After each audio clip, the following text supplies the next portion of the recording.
You are listening to the Final Say Radio Show, a Rappaport media production, with your host Brett Rappaport and co-host John Rappaport.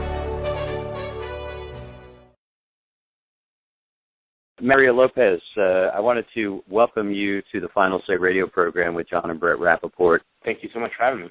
Okay, let me just let our fans know you're the president of the Hispanic Leadership Fund. So first, you could enlighten us as to what is the Hispanic Leadership Fund?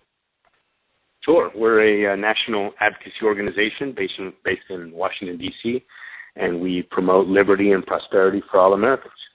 Well, who wouldn't be for that? Exactly. My thoughts exactly. I have an answer, though. Mario, it's great to speak with you, and I'm glad that we could have a discussion on a topic that I think is very important for not just, I think it's important to a lot of Americans. I think it's important to try to resolve the status of a lot of people who are here, but it's also important to our national security and specifically important to 4 or 5 states that are probably more impacted by immigration than any other. And so I'm glad that you could join us today to discuss some of the ideas that you guys have resolving some of the immigration issues and dealing with this without passing some insane, just massive piece of legislation that would probably make things worse anyway. Right. No, I appreciate you having me. And yes, immigration's pops up from time to time as it has over the last few years, and it's an important topic. And we're just hoping, like a lot of Americans, that Congress and the White House can figure out a way to solve this problem once and for all so that we can move on to other things. We have a lot of things that we need to address as a country, and certainly this is one of them. Mm-hmm. And what are some of the ideas that you guys have that you think would help resolve, small, medium, big issues that we have within the system? Sure. Well, I think, one thing that should definitely be a no-brainer is increasing the number of visas for high-skilled immigrants. Government puts these artificial caps, limits on the number of high-skilled immigrants that we can admit every year, and it really makes no sense. It makes no sense economically for the country because what happens is we have graduate, postgraduate students that come from all over the world to study at American universities. They come here, they graduate with advanced degrees, with engineering degrees or in the science field or, any number of things. And basically after that, we'd say, well, thank you very much for studying in the United States, and now, you should go use your talents elsewhere. That makes no sense whatsoever. We should absolutely increase the number of high-skilled visas that we allow, and I think that would be a huge economic benefit for everyone. Something like 40% of the Fortune 500 companies were started by immigrants or children of immigrants. So there's absolute benefits to that. And then the other thing that we always talk about is just broadly reforming the legal immigration process. Everyone is frustrated by illegal immigration, and it's, there are a lot of problems associated with that. And one good way, I think, to help address that is to make sure that we are allowing legal immigration, which currently is extremely difficult. It can take sometimes between 8 to 20 years to immigrate legally to the United States. And so, while everyone would say, it's better to come in legally, not enough people sort of are aware of just how difficult it is to accomplish that. And it's a big government Byzantine nightmare. And it's something that we absolutely should address.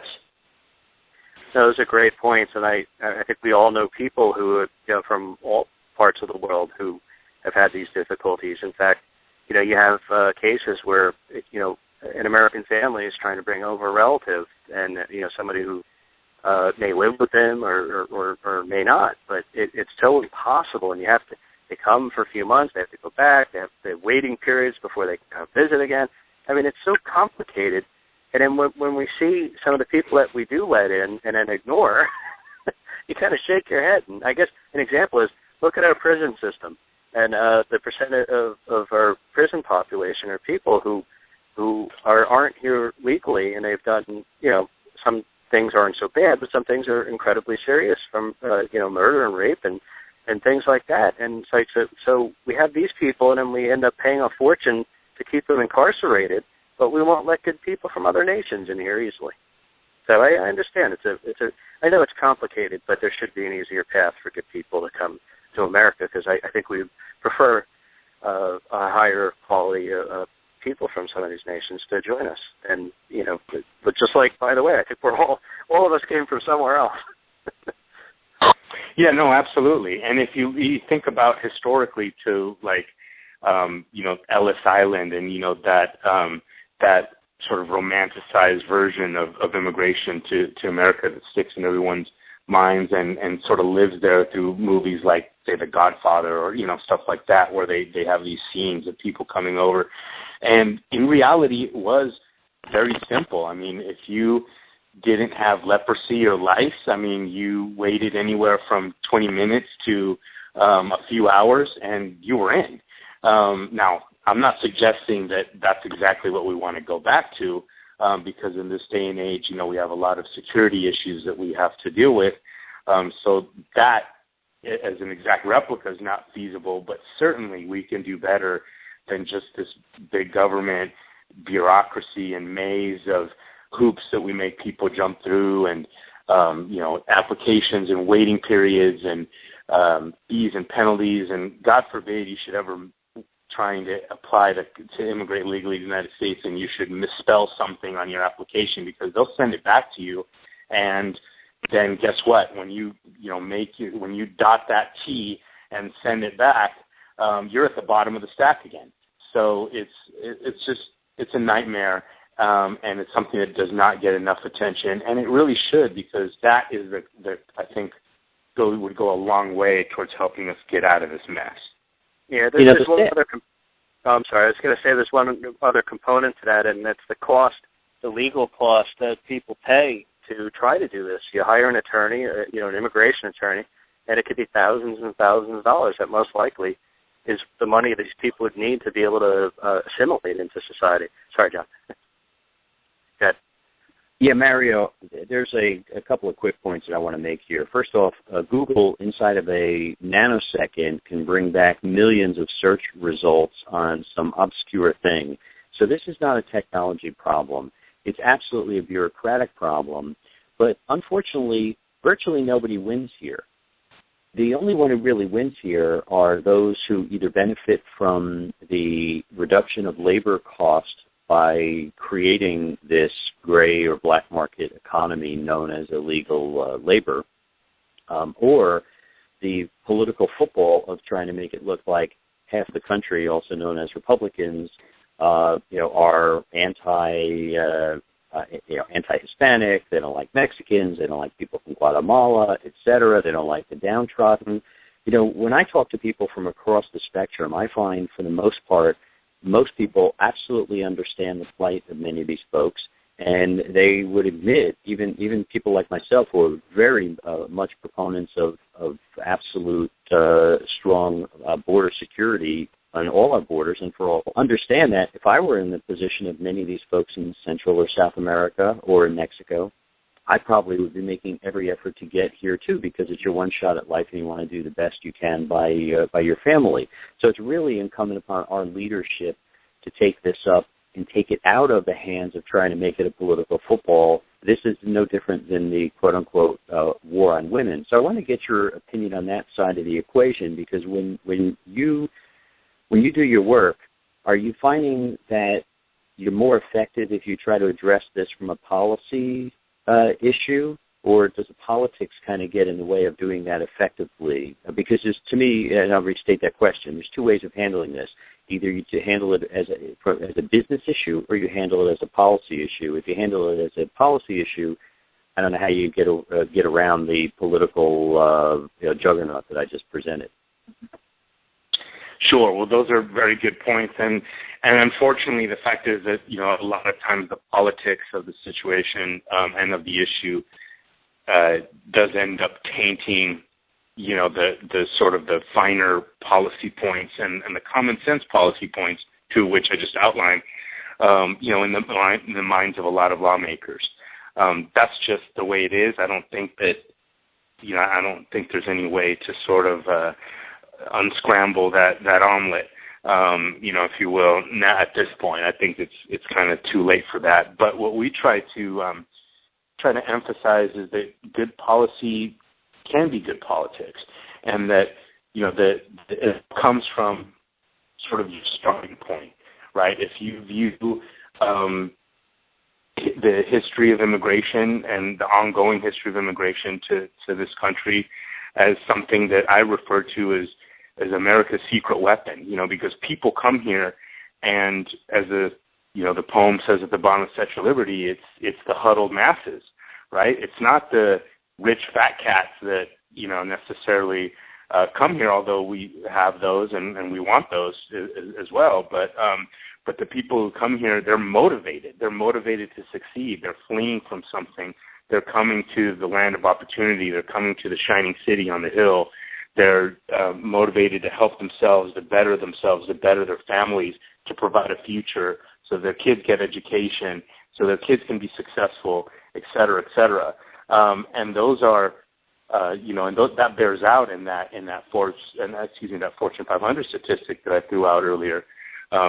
You see the fruits of that type of dynamic as well. And so what we try to present is we try to, let folks know, look, this is no different than what has happened in the past. Certainly we're all frustrated by this illegality. We need border security.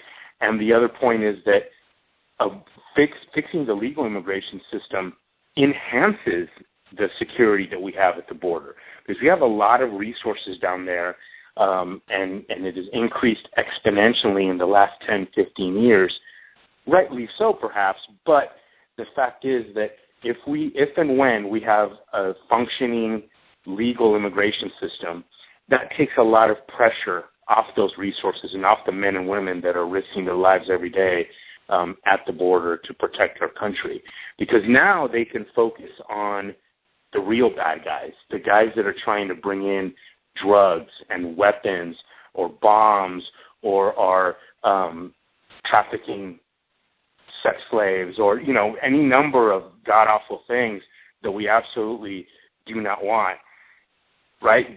That's where I think the focus should be.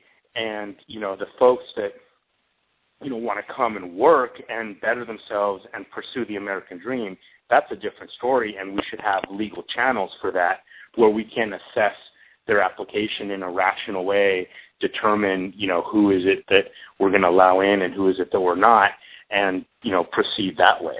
And I think that's a point that often gets missed as well, is how, fixing the legal immigration process helps and complements border security. Well, I would agree with that analysis, and I'll add one more thing. We're often very huge critics of the current administration, as we have with others, because America very often, I don't ever want to be seen as, let's say, China with a series of 5-year implemented plans from a very heavily controlled, bureaucratic center. However, that doesn't mean that a country shouldn't have a strategy. Even westernized liberal democracies ought to have a strategy. Here's what our country stands for. Here's what we intend to accomplish in the world. And here's how you should view our country.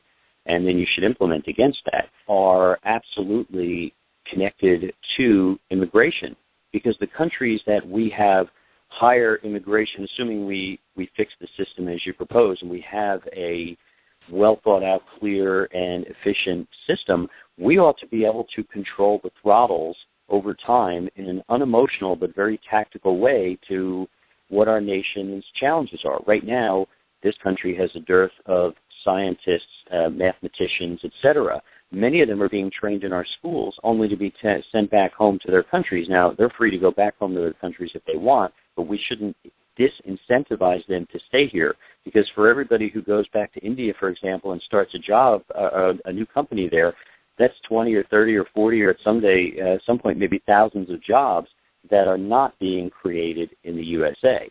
And we don't want to necessarily be the world's big brain drain on the and have no net value back to our friendly nations, but we also don't want to continue to come out on the losing side of the equation, and I think we're doing that. Yep, that's exactly right. And the fact is that the status quo, the only people really helped by the status quo are those on the left who continue to use this issue as a political football, as was mentioned earlier, and continue to. And I think that a significant portion of those folks do not want to solve this issue. I think that they're perfectly content to continue to use this as a hot button issue, as a hammer, and hit Republicans over the head and folks who are concerned about not just our border security, but about actually fixing the problem. I think they're perfectly happy to do that. They're perfectly happy to keep jaying this up. The flip side of that is, unfortunately, we have to, call a spade, and the fact is that some Republicans do sort of kind of blindly walk into that trap and play that part all too well sometimes, and that can be frustrating as well. But that's something that hopefully more and more folks will start to realize, because if our side can propose real solutions, based in common sense, then we can show the American public just who the real radicals on this are. Yeah, that's a great point. Now, Mario, we're coming towards the end of our program. If you could please share any information, such as your website or a place where people could follow you and your organization, that would be great. Yes, thank you. We're on the web at HispanicLeadershipFund.org, and we're also, you can see our Twitter and Facebook handles and things there.